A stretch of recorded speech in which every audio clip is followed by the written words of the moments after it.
삼익 재건축 심화에 되었다고 뉴스 나왔는데 확인하셨나요? 심화에 안 됐습니다. 부산 사람들 제가 꾸준히 지금 저점일 때 사라고 했는데 이 어려움을 잘 이용해야지 부자의 순서가 바뀝니다. 보편적인 시장의 패턴입니다.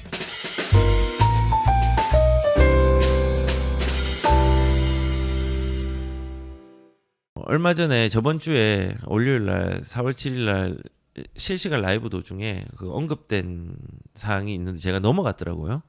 삼익비치에 대해서 이건 중요한 아파트잖아요. 부산에 되게 지표가 되는 대장 아파트인데 이런 얘기를 했는데 제가 그냥 넘어갔습니다.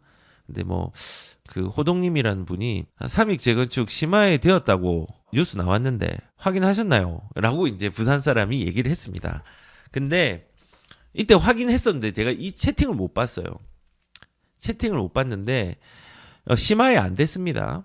사람들이 항상 이제 헤드라인을 보고 그냥 그것만 보고 판단하지 말고 내막들을 좀 파악하고 부동산에 좀 접근을 하시는 게 좀 좋을 것 같아요. 이게 심화가 안 됐습니다. 근데 뉴스에는 이렇게 나왔어요.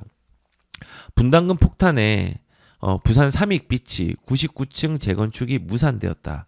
라고 얘기를 나왔습니다. 근데 이 얘기가 나온 이유가 뭐냐면요. 원래 처음으로 좀 돌아가서 우리가 봐야 되는 게 작년에 삼익비치 99층으로 재건축 특별건축구역으로 활성화 사업을 지정을 한다. 건축 활성화 사업으로 지정을 한다고 했거든요. 이게 심화가 되었다는 게 뭐냐면요. 99층 재건축만 무산이 된 겁니다. 근데 이게 부산 삼익비치 같은 경우는요. 원래 60층을 이런 거 있어요. 추가 분담금을 조금 너무 많이 내니까 일반 분양이 너무 작고 거의 1대1 재건축처럼 추가 분담금이 많이 나오니까 이 추가 분담금을 줄일 수 있는 대안으로 99층으로 용적률도 완화를 하고 이렇게 해가지고 99층으로 특별건축구역으로 활성화 지정해가지고 하면 사업성이 나오지 않겠느냐. 그래서 이 두 개를 결정하지 않은 상태였어요. 99층도 선정이 되었지만 여기로 조합해서 갈 것인가 아니면 60층으로 그대로 갈 것인가. 60층으로 가면 장점은 뭐냐. 분담금은 많지만 속도가 빠릅니다. 사업시장 인가가 완료를 했잖아요. 그리고 바로 이제 관리처분이랑 이쪽으로 이제 계속 넘어가면 되는데 만약에 특별 건축구역으로 지정을 하면은 추가 분담금이 60층보다 더 많이 나왔고 그리고 시간도 더 많이 걸립니다. 왜냐하면 사업시행 인가나 이런 것들을 다시 받아야 되거든요. 그럼 시간이 더 많이 걸립니다. 그래서 그것들을 둘 중에 선택을 해야 되는데 뭘 하느냐 중에서 99층을 포기한 거예요. 이게 재건축이 무산된 게 아니에요. 99층 재건축이 무산이 된 겁니다. 그래서 이런 걸 보면은 단순하게 부산 집값 끝났네 큰일 났네 라고 이제 얘기를 할 수 있지만은 뭐 삼익비치 끝난 게 아니라 99층이 끝났다. 오히려 더 유리한 거를 선택을 했다라는 거죠. 그래서 여기도 이제 뭐 보시면은 요렇게 될 것이냐 아니면은 요렇게 될 것이냐. 멋있기는 그냥 외부 사람들이 보기에는 이 99층이 훨씬 멋있고 좋을 것 같은데 이제 국제 공모를 해서 한다고 했는데 이제 요런 식으로 이제 바뀔 걸로 이제 예상이 됩니다. 그래서 지금 어떤 분이 호동님께서 뉴스 나왔는데 확인하신다고 했는데 재건축이 무산된 걸로 오해하신 것 같아서 재건축이 무산된 게 아니라 그냥 99층 자체가 무산돼서 속도는 더 빨리 될 수 있다. 라는 걸로 이제 해석을 하시는 게 좋을 것 같습니다. 자, 그리고 부산은 뭐 지금 시장이 안 좋아서 부산 얘기를 해달라고 하신 분들이 되게 많은데 부산의 입주 물량이 이제 2025년, 6년, 7년도 많이 없습니다. 그리고 시장이 이제 정권이 교체가 되고 불확실성이 해소가 되면은 교체가 된다는 건 좌우될지 모르지만은 지금에서 이제 새로운 정권이 들어오는 등을 말하는 겁니다. 정권이 바뀌면은 불확실성이 조금 해소가 되잖아요. 그리고 공급이라는 게 부족하면요. 시장을 자극할 수밖에 없습니다. 그러면은 뭐 이제 저기 경남 쪽이랑 김해 쪽이나 양산 쪽이나 뭐 이런 데도 공급 물량이 좀 나중에 차후에 많이 나오지 않냐? 조금 있습니다. 그런데 이제 2025년, 6년, 7년에 공급 물량이 되게 많이 없거든요. 그게 이제 부산에 자극점을 줄 수 있다고 생각합니다. 그러면 이제 어떤 분은 이런 얘기를 하더라고요. 아니 인허가를 지금 적체된 인허가 물량들이 굉장히 많은데 그게 나중에 2028년도 이후에 쏟아져 나오면은 그때 또 물량이 많아져 가지고 또 나중에 집값이 떨어지는 거 아니냐. 떨어질 수 있죠. 그때는. 근데 공급이 없을 때 이렇게 위로 올라갑니다. 우상향해서 올라가다가 그런 물량이 쏟아지면은 그 올란 데서 내려가겠죠. 근데 하단은 지금이 저점이기 때문에 지금보다는 내려가지 못합니다. 그래서 부산 사람들 제가 꾸준히 지금 저점일 때 사라고 했는데 이 저점의 시간이 많이 길었습니다.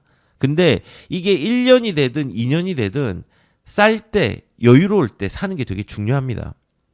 그래서 뭐 부산 힘들다 어렵다 하지만은 선택적으로 바닷가 라인 쪽 해운대랑 수영 남구의 일부 부산 진구 일부도 괜찮습니다.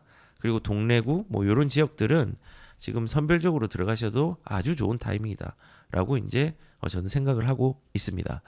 자, 그리고 지금 부동산의 불황의 포화 상태 공인중개사 신규 개업 25년 만에 최저라고 했습니다. 시장이 안 좋고 거래를 막아버리니까 이런 현상들이 일어나죠. 그런데 요거를 그냥 단순하게 부동산 공인중개사로만 우리가 그냥 볼 것이 아니라 부동산 가격도 똑같거든요.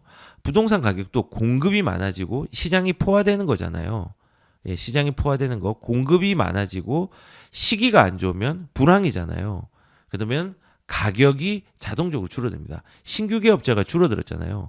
부동산 가격도 수요 시장도 똑같거든요.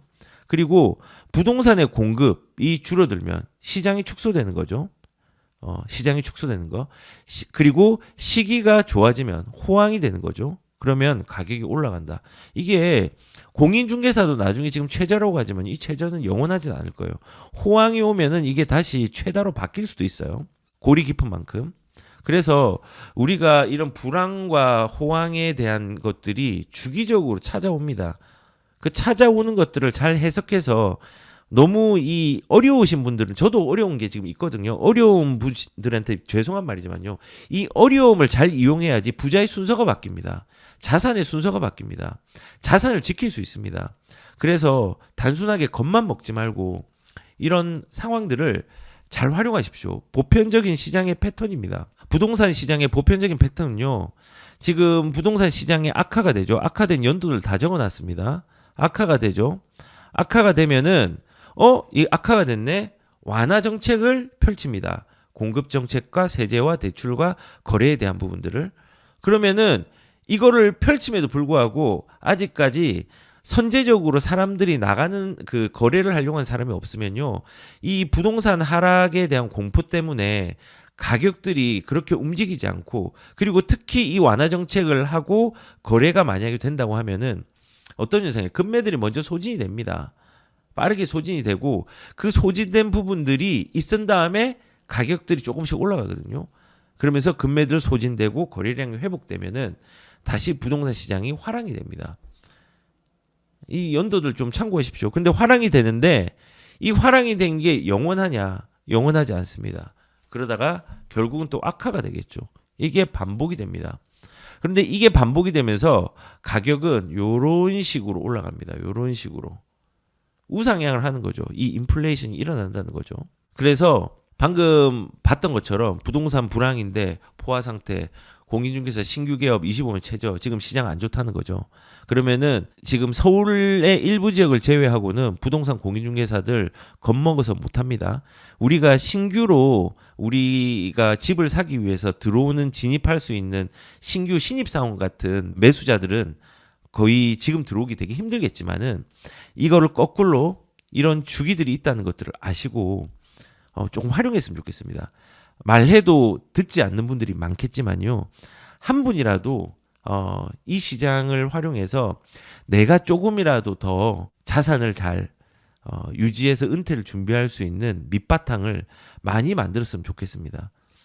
제가 이거를 뭐 경험하지 않고 말하는 게 아니라 실제로 경험했기 때문에 뭐 예전에 하락장 제가 안 겪어봤겠습니까? 그때도 똑같았습니다. 올라도 이게 뻥이라고 했습니다. 이거 아니다. 일시적인 거다. 늘 그런 얘기가 많았죠. 근데 늘 틀렸습니다. 예전에 제가 그 유튜버에서 그 한 교수님, 한문도 교수님 12년, 13년 전 영상을 보여줬습니다. 근데 지금하고 똑같은 얘기를 하더라고요. 15년, 16년 동안 똑같이 하락을 주장하고 있더라고요. 똑같은 논리로. 못 맞추거든요.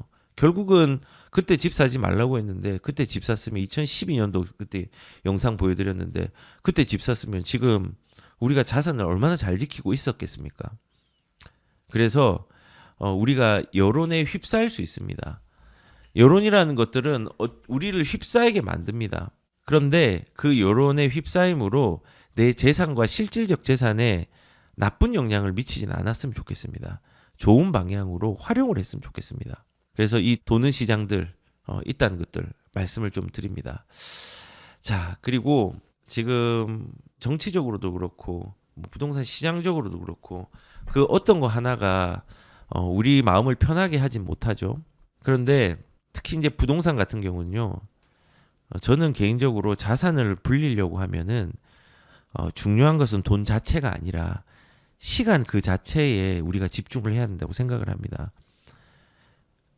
돈은 벌 수 있지만요. 시간은 벌 수 없습니다. 돈을 많이 벌 생각보다 시간을 아낄 수 있는 방법들을 우리가 잘 고민해야 됩니다. 지금 뭐 당장 집값이 오르는 게 중요한 게 아니고 시간을 들이는 게 중요하거든요. 그리고 시간을 들이려면요. 씨앗을 뿌려놔야 됩니다. 씨앗을 뿌려야지 시간이 그것들을 키워주고 자산이라는 열매를 얻게 해줍니다. 비록 뭐 어떤 입지에 뿌리느냐에 따라서 이제 그런 인플레이션의 차이는 있겠지만은 근데 뿌리지 않으면은 시간도 벌 수 없고 열매도 맺을 수가 없습니다. 난 돈 벌고 싶어. 난 자산을 늘리고 싶어. 그런데 노는 게 재밌어. 근데 시장이 무서워. 근데 나는 사회주의가 더 좋아. 이렇게 얘기한다고 하면은 자산을 불릴 수가 없습니다. 실천을 해야 됩니다. 실천을 하고 시간을 들여야 됩니다. 그래서 돈을 많이 벌 생각에 목표를 세우는 건 좋지만요. 그거보다 우리가 실천하고 시간을 들이는 게 중요합니다. 그래서 제가 가장 부러운 사람들이 20대에 경제관념들이 있어서 자산시장을 깨우치고 시장에 참여한 사람들 시간을 얼마나 많이 벌었습니까? 그리고 그 참여의 씨앗을 뿌려서 나중에 40대 50대 되면은 열매를 크게 맺을 겁니다. 대부분 제 주변에 부동산 20대 한 사람은요. 자산가가 되어 있습니다. 그래서 노는 거 좋습니다. 그리고 공포스러울 수 있습니다. 근데 그거보다 더 중요한 거는 돈을 벌고 자산을 늘리려고 하면요. 우리는 시간을 아껴야 됩니다. 효율적으로. 시간을 아끼려고 하면요. 씨앗을 뿌려야 됩니다. 무섭고 불확실성이 있는 시장에 씨앗을 뿌려야 됩니다. 그래서 여기 계신 분들이 관망세가 짙은 이 시기 길 수도 있고 짧을 수도 있지만은 뭐 정치적인 이유로든 정책적인 이유로든 근데 개인적으로는 이 관망세의 시기가 지금 그렇게 길진 않을 거라고 생각합니다. 그게 비단 수도권뿐만 아니라 수도권이 움직임이 커지면은 그 바로 연기되는 것들이 광역 지자체들입니다. 그래서 저는 개인적으로 관망세가 그렇게 크게 길게 있을 것 같지는 않고 그 시기는 있을 수 있지만은 짧을 걸로 예상이 됩니다. 이 불확실성이 많을 때일수록 투자의 기회들은 많으니까 씨앗 뿌리는 시기로 잘 한번 고민해 보셨으면 좋겠습니다.